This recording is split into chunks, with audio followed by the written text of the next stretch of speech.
Hello students, आज हम पढ़ेंगे BSc first year physical chemistry first unit gaseous state से kinetic theory of gases. Kinetic theory of gases हमने previous video के अंदर क्या किया था, properties of gases and some general rules which gases follow. तो हम पढ़ेंगे काइनेटिक थ्योरी ऑफ गैसेस, यानी कि ये क्या थी जो हमने प्रॉपर्टीज पिछली वीडियो के अंदर पढ़ी थी, या जो हमें प्रॉपर्टीज पता है गैसेस की, ठीक है, उन सब प्रॉपर्टीज को थ्योरेटिकली एक्सप्लेन करने के लिए, ठीक है, उन सब प्रॉपर्टीज को थ्योरेटिकली एक्सपेरिमेंटल ऑब्जर्वेशन पर बेस्ड थी वो सारी प्रॉपर्टीज। उन एक्सपेरिमेंटल ऑब्जर्वेशन को थ्योरेटिकली एक्सप्लेन करने के लिए हमने क्या एक थ्योरी दी गई जिसको हम क्या कहते हैं, काइनेटिक थ्योरी ऑफ गैसेस को। ये किसने दी थी? बर्नौली ने दी थी 1738 में। बाद में इसमें और एक्सटेंशन कर दी थी सेल्सियस, मैक्सवेल, बोल्ट्जमैन, वंडरवॉल और जीन्स ने, इन सभी ने। ये थ्योरी क्या है, कुछ एजम्पशन पर बेस्ड है, और वो एजम्पशन हम क्या करेंगे आज डिस्कस करेंगे, और साथ ही इसका डेरिवेशन भी करेंगे, जिससे हम क्या निकाल लेंगे, काइनेटिक गैस इक्वेशन को डिराइव करेंगे। तो जो हम एजम्पशंस क्या है इस थ्योरी की, एवरी गैस, इसके असम्पशन क्या है कि फर्स्ट असम्पशन है every gas is made up of large number of extremely small particles called molecule. कि हर गैस जो है वो large number of extremely small particle से मिलकर बनी हुई है, जिनको हम क्या कहते हैं, मॉलिक्यूल्स बोलते हैं, यानी मॉलिक्यूल्स ऑफ गैसेस। और उन मॉलिक्यूल्स की क्या प्रॉपर्टी है कि वो मॉलिक्यूल्स जो है पर्टिकुलर गैस के लिए, यानी एक गैस के लिए जितने भी मॉलिक्यूल्स होंगे उन सभी का मास साइज क्या होगा, सेम होगा। वो गैस टू गैस वेरी कर सकती है, बट पर्टिकुलर गैस के लिए जितने मॉलिक्यूल्स हैं वो क्या होंगे, आइडेंटिकल होंगे मास में और साइज में। सेकेंड असम्पशन क्या है, the gaseous molecule are separated by large distance so that the actual volume of the gas is negligible as compare to the total volume of the gas. हम total volume of the gas किसको consider करते हैं, volume of the container in which it is placed, ठीक है। तो इसके अंदर क्या है कि जो गैसेस मॉलिक्यूल है वो क्या होते हैं, कंटेनर के अंदर बहुत फैल जाते हैं, यानी उनके बीच की जो डिस्टेंस होती है वो बहुत ज्यादा होती है। तो हम क्या कर देते हैं, जो एक्चुअल वॉल्यूम है मॉलिक्यूल्स का, गैसेस मॉलिक्यूल का वॉल्यूम क्या होगा, सारे वॉल्यूम्स को हम क्या कर दे, एक साथ इकट्ठा कर दे, उसके बाद जो उसका वॉल्यूम मेजर करे वो क्या होगा, गैसेस मॉलिक्यूल का वॉल्यूम होगा। और जो गैस का वॉल्यूम क्या, टोटल वॉल्यूम जिस कंटेनर के अंदर उसको रखा गया है, ठीक है, तो वो क्या होगा, बहुत ज्यादा होगा as compare to the actual volume of the molecule. तो हम क्या करेंगे, उसको नेग्लेक्ट भी कर सकते हैं, ठीक है।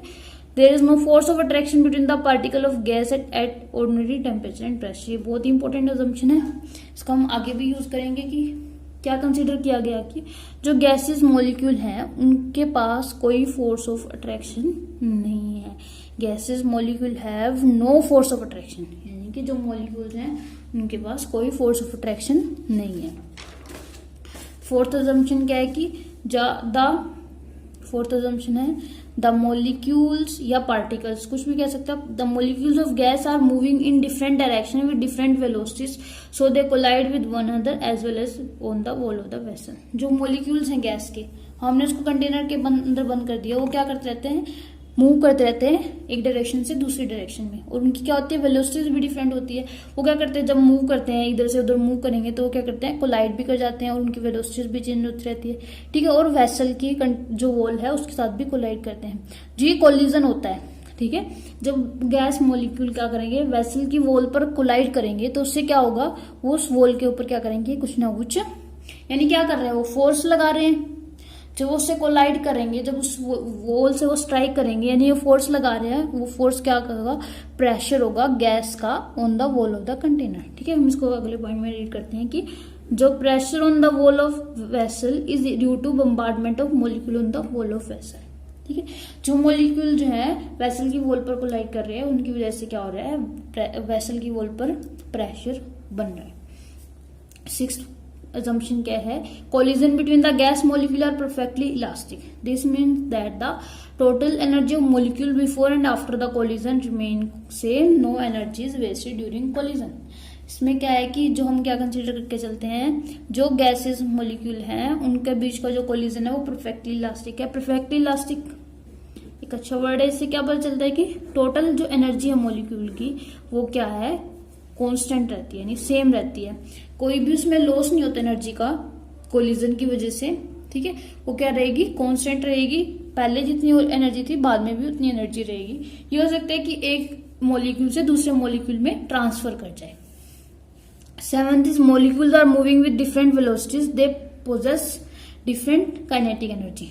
काइनेटिक एनर्जी क्या होती है? वेलोसिटी के डायरेक्टली प्रोपोर्शनल होती है। जब उनकी वेलोसिटीज डिफरेंट है तो काइनेटिक एनर्जी क्या होगी? डिफरेंट होगी। अब हम यहाँ देख रहे हैं कि डिफरेंट मॉलिक्यूल्स हैं, ठीक है, उन सबकी काइनेटिक एनर्जी डिफरेंट है। अगर हम काइनेटिक एनर्जी ऑफ गैस की बात करनी है तो हम क्या करेंगे? उन सब मॉलिक्यूल्स की काइनेटिक एनर्जी का एवरेज लेंगे। तो हम जब भी kinetic energy of gases molecule की बात कर रहे हैं तो यहाँ पर हम एवरेज काइनेटिक एनर्जी को कंसीडर कर रहे होते हैं। और इस थ्योरी के अकॉर्डिंग क्या कहता है कि जो एवरेज काइनेटिक एनर्जी है मॉलिक्यूल की वो किसके डायरेक्टली प्रोपोर्शनल होती है? Absolute temperature of the gas, यानी कि जो काइनेटिक एनर्जी है वो किसके डायरेक्टली प्रोपोर्शनल है? Absolute temperature of the gas, यानी टेम्परेचर के डायरेक्टली प्रोपोर्शनल है। ठीक है, ये इसकी अजम्पशन होगी। मेन अजम्पशन क्या क्या है इसके अंदर? कि जो हम मॉलिक्यूल गैसेस है वो किससे मिलकर के बनी होती है? मॉलिक्यूल से मिलकर के बनी होती है। मॉलिक्यूल्स का साइज क्या होता है? स्मॉल होता है। और पर्टिकुलर गैस के लिए मॉलिक्यूल्स की मास और साइज क्या होता है? आइडेंटिकल होता है। और गैस टू गैस क्या करता है? वेरी करता है। सेकंड अजम्पशन क्या आती है कि जो गैसेस मॉलिक्यूल है उनके बीच की डिस्टेंस क्या होती है? लार्ज होती है। और उनका इसलिए उसका वॉल्यूम क्या होता है? गैसेस मॉलिक्यूल का बहुत ज्यादा स्मॉल होता है, इसलिए हम उसको नेग्लिजिबल करते हैं as compare to the total volume of the gas. Third assumption is no force of attraction between the particles of gas. Fourth is the molecule और particle of a gas are moving in different direction. ठीक है, molecules और particles हैं वो different direction में different velocity से move करते रहते हैं। और वो क्या करते हैं? एक दूसरे के साथ कोलाइड करते हैं, वॉल के साथ भी कोलाइड करते हैं। जब वो वॉल के साथ कोलाइड करते हैं तो वो क्या करते हैं? एक्सर्ट करते हैं pressure on the wall of the vessel. 6th point is the collision between the gas molecule क्या परफेक्टली इलास्टिक होता है। इसका मतलब क्या है कि कोई एनर्जी का लॉस नहीं होता during collision. 7th point is the particles are moving with different velocities, so we consider average kinetic energy of the gases. और average kinetic energy of the gas is directly proportional to the absolute temperature of the gas. Next is the derivation of kinetic gas equation. Derivation of kinetic gas equation. Kinetic gas equation क्या है? जो हमने अभी assumption study की हैं kinetic gas theory की, theory of gases की, इसकी क्या करते हैं हम?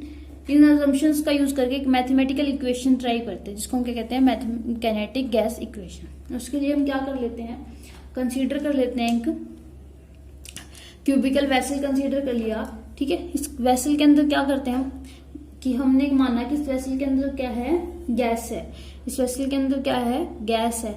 और ये जो है एक मॉलिक्यूल मान लिया गैस का, ये क्या कर लिया हमने? वो मॉलिक्यूल मान लिया गैस का जो क्या कर रहा है? रैंडमली मूव कर रहा है किसी भी डायरेक्शन में। हमने मान लिया कि इस डायरेक्शन में v1 वेलोसिटी से मूव कर रहा है, इस डायरेक्शन में v1 वेलोसिटी से मूव कर रहा है। तो हम क्या करेंगे? इसके कंपोनेंट्स में हम पता है कि हम क्या कर सकते हैं? इसको कंपोनेंट्स में ब्रेक कर सकते हैं, यानी अलोंग एक्सिस। यहाँ पर क्या हो जाएगा?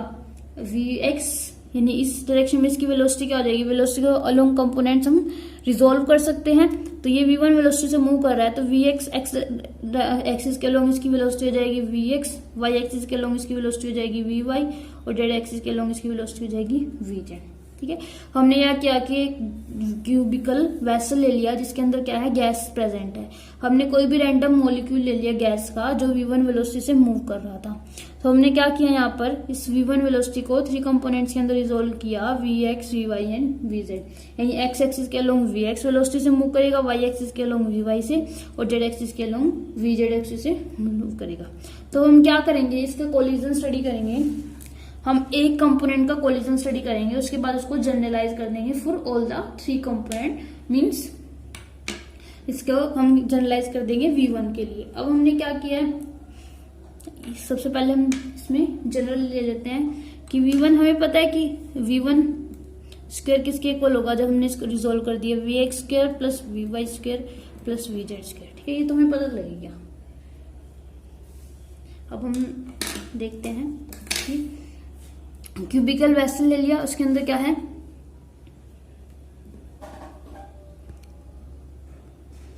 उसके अंदर क्या लिया हमने? Total number of molecules present in the gas. मान लिया इस गैस के अंदर इतने टोटल नंबर ऑफ मॉलिक्यूल्स कितने हैं? टोटल नंबर ऑफ मॉलिक्यूल्स कितनी हैं? n है। ठीक है, मास क्या है हर मॉलिक्यूल का? मास ऑफ ईच मॉलिक्यूल कितना है? इज इक्वल टू m है, ठीक है। और लेंथ हमें पता ही है कंटेनर क्यू की क्या है, l है। अब हमने क्या मानना है कि वन मॉलिक्यूल जो है वो v1 सेंटीमीटर पर सेकेंड, v1 पर सेंटीमीटर पर सेकेंड वेलोसिटी से क्या कर रहा है, मूव कर रहा है। और उसको हमने रिजोल्व कर लिया 3 कंपोनेंट्स के अंदर along x, y and z axis. अब हम क्या करेंगे कि Vx की वजह से, सिर्फ Vx की वजह से, Vx कंपोनेंट की वजह से मॉलिक्यूल क्या कर रहा है, जब ये इस डायरेक्शन में मूव करेगा तो ये क्या करेगा, इस जो ये वाला फेस है इस पर स्ट्राइक करेगा, यहाँ पर स्ट्राइक करके बैक जाएगा, और कहां स्ट्राइक करेगा, इस फेस पर स्ट्राइक करेगा, ठीक है ना। दो ही पॉसिबिलिटी है इसके पास। जब ये एक्स एक्सिस के लोग हम Vx को कंसीडर कर लेते हैं, या तो इस फेस पे स्ट्राइक करेगा और इस फेस पे स्ट्राइक करेगा। इस फेस को हमने नाम दे दिया A और इस फेस को हमने नाम दिया B, ठीक है। इस फेस को हमने नाम दिया A और इस फेस को हमने नाम दिया B। अब हम क्या कर रहे हैं, मोमेंटम पढ़ेंगे, मोमेंटम स्टडी करेंगे। अब हम क्या कैलकुलेट करते हैं कि मोमेंटम देख लेते हैं, मोमेंटम ऑफ द मॉलिक्यूल, ठीक है, gases molecule moving with velocity Vx along x axis. कहाँ देख रहे हैं कि वो A पर, मान लो इस डायरेक्शन में मूव कर रहा है, A पर स्ट्राइक करने से पहले उसकी मोमेंटम क्या होगी, momentum of the molecule due to Vx की वजह से before colliding on the face A पर कोलाइड करने से पहले उसकी मोमेंटम क्या होगी, m मास क्या उसका m1 है, मास क्या उसका m हो गया, और वेलोसिटी क्या उसकी Vx, तो क्या हो जाएगी उसकी मोमेंटम Vx हो जाएगी। हम क्या हो जाएगी, mVx हो जाएगी। अब हमें पता है कि कोलिजन क्या होता है, मॉलिक्यूल का इलास्टिक होता है। जब वो मॉलिक्यूल A फेस पे स्ट्राइक करेगा तो क्या हो जाएगा, बाउंस हो जाएगा, बैक मूव करेगा। जब मॉलिक्यूल बैक मूव करेगा तो उसकी क्या होगी, वेलोसिटी सेम रहेगी, क्योंकि इलास्टिक कोलिजन है। इलास्टिक कोलिजन की वजह से यहाँ पर कोई भी एनर्जी का लॉस या गेन नहीं होगा। जब वो यहाँ स्ट्राइक करेगा तो ये क्या हो जाएगा, बैक वापसी 180 डिग्री पर मूव करेगा। यानी कि क्या होगा, जब वापसी आएगा मॉलिक्यूल तो उसकी वेलोसिटी भी क्या रहेगी, क्या हो जाएगी, मैग्नीट्यूड तो Vx रहेगा, डायरेक्शन चेंज होने की वजह से क्या हो जाएगी वेलोसिटी -Vx, ठीक है। डायरेक्शन चेंज हो जाएगी तो मॉलिक्यूल आफ्टर स्ट्राइकिंग वेलोसिटी क्या हो जाएगी, after striking at face A velocity क्या हो जाएगी, वेलोसिटी ऑफ मॉलिक्यूल 1 बोलो, वेलोसिटी ऑफ मॉलिक्यूल क्या हो जाएगी, -Vx। तो मोमेंटम आफ्टर कोलिजन क्या हो जाएगी, मोमेंटम आफ्टर कोलिजन क्या हो जाएगी, -mVx, ठीक है। तो ये क्या हो जाएगी, मोमेंटम बिफोर कोलिजन थी mVx, आफ्टर कोलिजन क्या होगी, -mVx। तो चेंज इन मोमेंटम किसके इक्वल हो जाएगा, चेंज इन मोमेंटम किसके इक्वल हो जाएगा, mVx -mVx, ठीक है। पहले mVx थी, अब -mVx है, तो टोटल क्या हो जाएगा 2mVx। तो ये क्या हो जाएगा, चेंज इन कोलिजन हो जाएगा, change in momentum during collision. जब A फेज पे कोलिजन हो रहा है तो उसमें मोमेंटम में कितना चेंज आ रहा है, 2mVx। ये क्या है, चेंज इन मोमेंटम है। अब हम क्या कैलकुलेट कर लेते हैं, ये कैलकुलेट कर लेते हैं कि 1 सेकंड में ये मॉलिक्यूल A फेज के ऊपर कितनी बार स्ट्राइक करेगा। अब देखो हमने क्या देखा है कि जब ये मॉलिक्यूल यहां से A फेज पे स्ट्राइक करा, फिर ये क्या करेगा, यहां से वापसी B पर जाएगा, फिर A पर जाएगा। यानी इसको वापस A पर स्ट्राइक करने के लिए कितनी डिस्टेंस ट्रेवल करनी पड़ेगी, एक बार इधर गया एक बार इधर गया, 12, इधर गया तो L, फिर वापसी आएगा 12, ठीक है। जब इसको एक फेस जो है इसको दोबारा स्ट्राइक करने के लिए कितनी डिस्टेंस ट्रेवल करनी पड़ेगी, 12 डिस्टेंस ट्रेवल करनी पड़ेगी, ठीक है। From A to B and B to A distance travel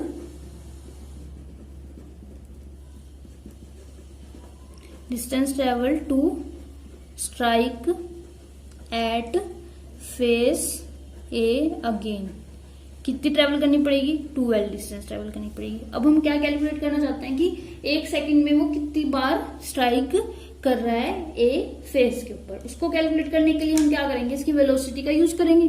अब हमें डिस्टेंस पता चल गई, डिस्टेंस पता चल गई कि वो डिस्टेंस कितनी डिस्टेंस ट्रेवल कर रहा है, एक बार स्ट्राइक करने के लिए 2L डिस्टेंस ट्रेवल कर रहा है। और हमें इसकी वेलोसिटी पता है। वेलोसिटी कितनी है इसकी, वेलोसिटी कितनी है, वेलोसिटी कितनी है v1 सेंटीमीटर पर सेकेंड, यानी कि 1 सेकेंड के अंदर कितना ट्रेवल करता है, इन 1 सेकेंड कितना ट्रेवल करता है, v1 सेंटीमीटर जो है वो ट्रेवल करता है। 1 सेकेंड के अंदर v1 सेंटीमीटर ट्रेवल कर रहा है डिस्टेंस। तो हम निकाल सकते हैं कि 1 सेकेंड के अंदर v1 डिस्टेंस ट्रेवल कर रहा है।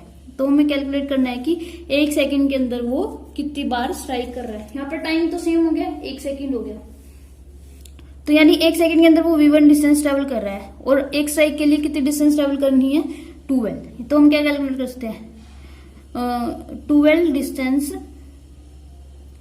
या ऐसे लिख दो, number of collisions in 2L distance. जब 2L डिस्टेंस कवर कर रहा है तो नंबर ऑफ कोलिजन कितने हैं, 1। Number of collision in 1 distance होगी तो क्या हो जाएगा, 1/2L। सेंटीमीटर तो है ही साथ में, आप लिख सकते हैं यहाँ पर सेंटीमीटर, क्योंकि हमने L जो है वो सेंटीमीटर में लिया। और जब v1 सेंटीमीटर डिस्टेंस ट्रेवल कर रहा है तो कितने कोलिजन्स करेगा, v1/2L। तो v1 कितने में कर रहा है, 1 सेकेंड में, तो v1/2L कितने कोलिजन हो गए, 1 सेकेंड में। तो number of collision, number of collisions in 1 second, number of collision in 1 second किसके इक्वल आ गए, v1/2L। किसके इक्वल आ गए, v1/2L के इक्वल आ गए। यहाँ फिर आप vx भी है, अब हम x की डायरेक्शन में देख रहे हैं, तो vx हो जाएगा, तो vx/2L क्या आ जाएंगे, नंबर ऑफ कोलिजन्स आ जाएंगे इन 1 सेकेंड एट फेस A। ठीक है, अब हम देखते हैं चेंज इन, ये नंबर ऑफ कोलिजन आ गया। अब हमने क्या कैलकुलेट किया, change in momentum in 1 collision, in 1 collision. ये क्या था, एक कोलिजन के अंदर चेंज इन मोमेंटम था। तो total change in momentum, total change in momentum, total change in momentum किसके इक्वल हो जाएगा, इन vx/2L कोलिजन किसके इक्वल हो जाएगा, ये हो जाएगा 2m vx मल्टीप्लाई vx/2L, यानी कि 2 से 2 कैंसिल, तो यानी m vx²/L के इक्वल हो जाएगा। ये किसके इक्वल हो जाएगा, change in momentum of molecule in 1 second due to component vx for collisions on face A। Similarly for collision यहां पर लिख सकते हो आप ऑन फेस A। ठीक है, तो total change in momentum on collision, ठीक है, total change in momentum, change in momentum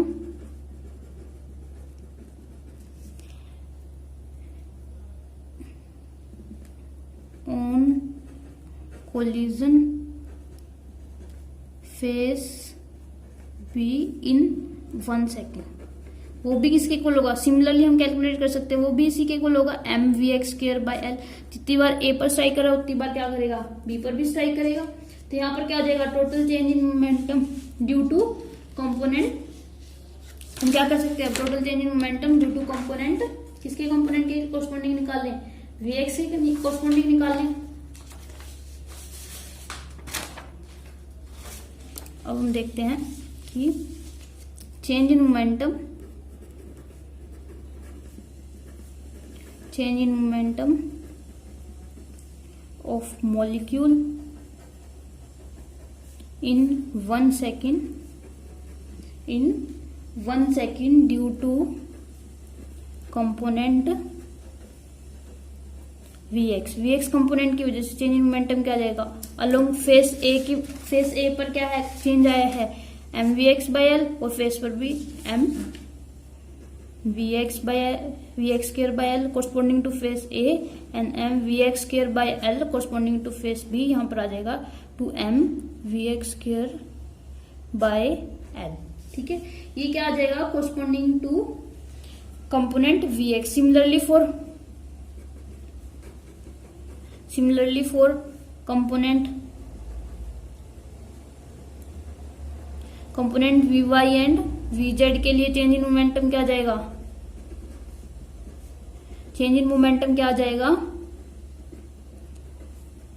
we m v y square by l और m v z square by l, ठीक है। Sorry 2m v x square by z, 2m v z square by l. तो ये क्या आ जाएगा, जो molecule था उसके अंदर हर कंपोनेंट की वजह से चेंज इन मोमेंटम आ गया, तो हम क्या कर सकते हैं, टोटल चेंज इन मोमेंटम निकाल सकते हैं, ठीक है। टोटल चेंज इन मोमेंटम या change in momentum, momentum of molecule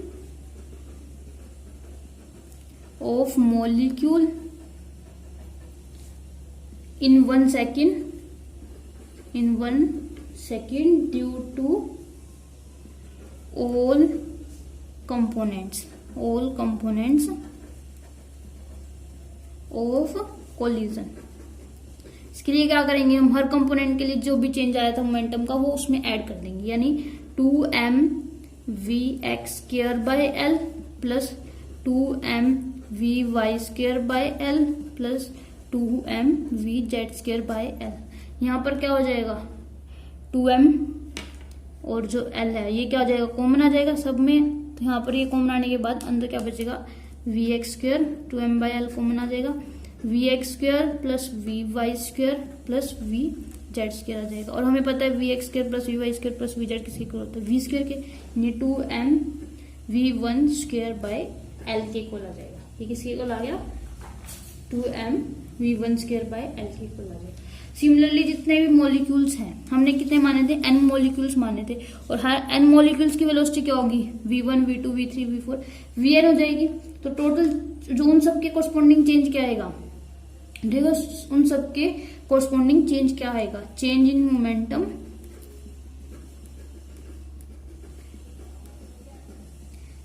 in 1 second. हम किस में कैलकुलेट कर रहे हैं, 1 सेकेंड के अंदर कैलकुलेट कर रहे हैं for molecules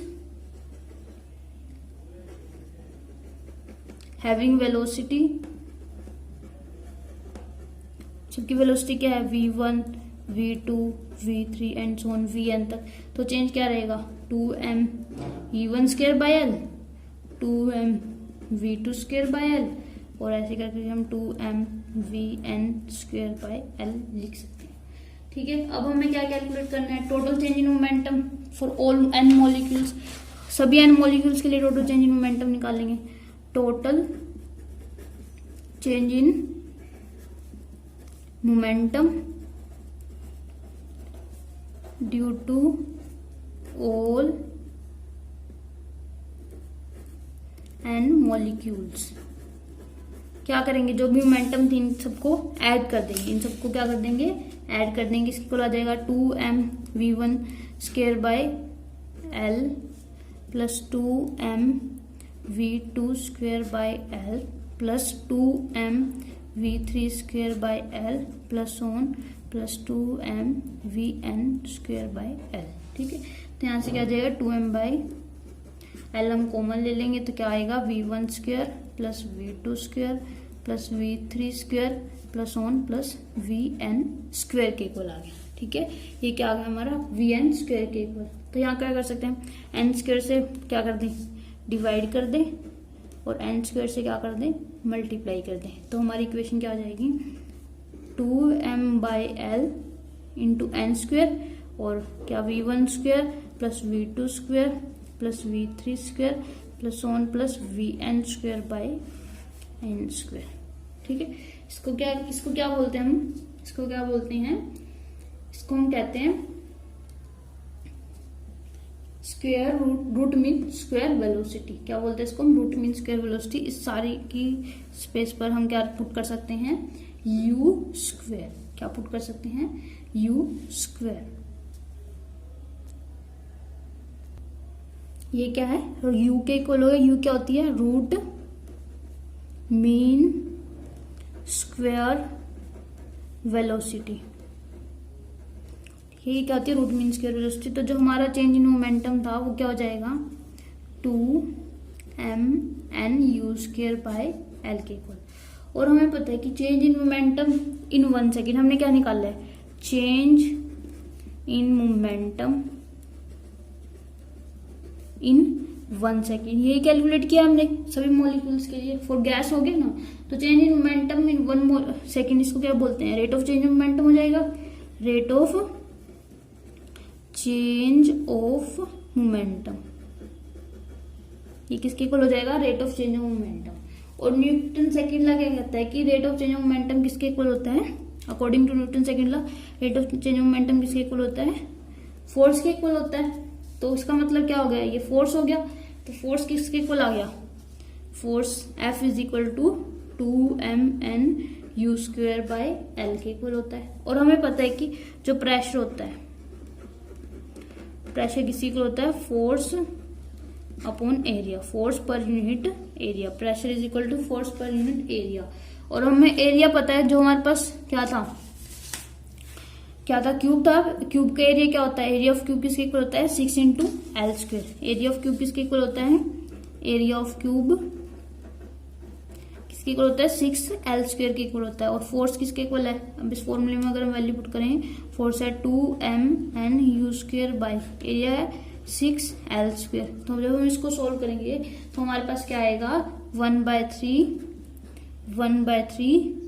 mn u square by L, mn u square by L, यहाँ पर एल भी तो होगा ना, एल क्यूब के इक्वल आ जाएगा। और एल क्यूब किसके इक्वल होता है, वॉल्यूम के इक्वल होता है। यहाँ पर mn u square bye 3v, mn u square bye 3v भी पुट कर सकते हैं। एल क्यूब किसके इक्वल होता है, वॉल्यूम के इक्वल होता है। ये क्या आ गया, प्रेशर किसके इक्वल आ गया, mn u square bye 3v के इक्वल आ गया। ये क्या होगी हमारी काइनेटिक गैस इक्वेशन। इसको ऐसे भी लिख सकते हैं, mn स्क्वायर बाय v। इसको हम कैसे लिख सकते हैं, इसको ऐसे लिख दें कि जो हमारे पास आया है pv, इसको इधर ले जाएं, is equal to 1/3 mn u square. ये क्या है, काइनेटिक गैस इक्वेशन। ये क्या है हमारी काइनेटिक गैस इक्वेशन।